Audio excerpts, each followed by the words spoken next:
1 Corinthians 10 and 11 marks the foundation for the running tip that we'll be talking about how to walk with God using the Old Testament tabernacle as the tool.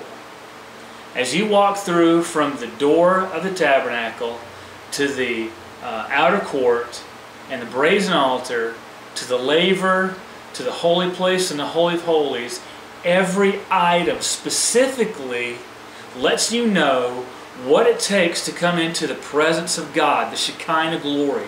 Now the high priest could only do that once a year on the Day of Atonement.